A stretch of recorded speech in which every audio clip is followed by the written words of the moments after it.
On a eu une vision! Ça nous est apparu comme ça, tout d'un coup, dans la tête. Ça y est, je vois le futur! Lol. Mais oui, mais elles viennent d'où les idées? Elles viennent de l'espace! Ah, mais sur TikTok, ils ont dit qu'il fallait faire des accroches qui accrochent. Alors voilà, hein.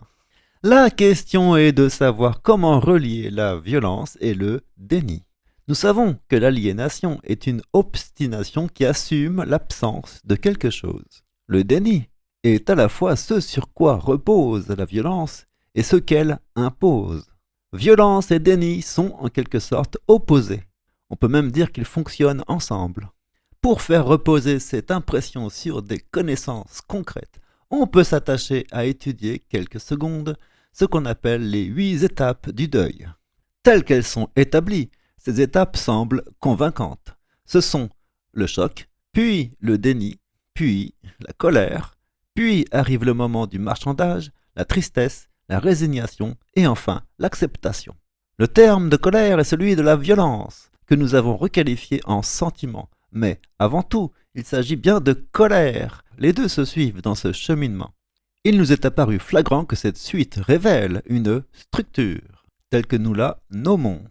Pour en avoir une image claire, on peut ressortir un logiciel construit il y a 2000 ans. On va parler du nombre d'or.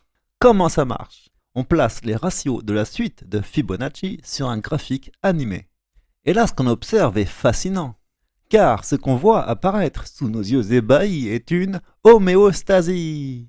C'est-à-dire qu'on transforme les valeurs en un angle, puis on voit le rayon s'agiter de haut en bas, de plus en plus faiblement jusqu'à atteindre la position stable, qu'est le nombre d'or. Ça donne le son d'une cloche qui fait bang, ou d'une corde qui fait ting. Et en l'occurrence, là on parle d'un choc qui a fait boum.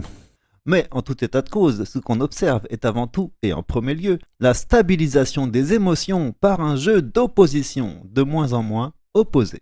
Au début, le choc est maximal et le déni est la réaction qui éteint ce haut niveau d'alerte. Mais très vite s'ensuit la colère qui est un cran en dessous du choc. Mais la colère implique que l'événement est réel, ce qui n'est pas encore acceptable. De là apparaît le marchandage. Mais le marchandage nie encore la réalité, ce qui conduit à la tristesse. La tristesse n'est pas encore une émotion stable, on ne peut pas l'être tout le temps, il faut manger, il faut dormir. Et c'est là qu'arrive la résignation, qui admet la réalité de l'événement. Ensuite de quoi arrive son cousin direct, l'acceptation, le fait qu'il faille vivre avec. Et comme on dit dans ces cas-là, il y a échec-mission. Cette stabilisation ressemble, pour nous, à une cloche qui sonne jusqu'à ce qu'il ne reste plus qu'un fin petit bruit de fond. Le terme de marchandage ne semble pas très adapté, mais il signifie en particulier une phase dite magico-religieuse, où il y a peut-être des symboles et des signes qui veulent dire quelque chose pour essayer de faire avancer le processus, dit de deuil. Mais aussi ça peut être le processus d'un choc psychologique, d'un événement traumatique, ou encore une rupture, une trahison ou une catastrophe naturelle. Bref, ce schéma de stabilisation correspond à une homéostasie des émotions qui se répondent l'une à l'autre jusqu'à retrouver un état stable.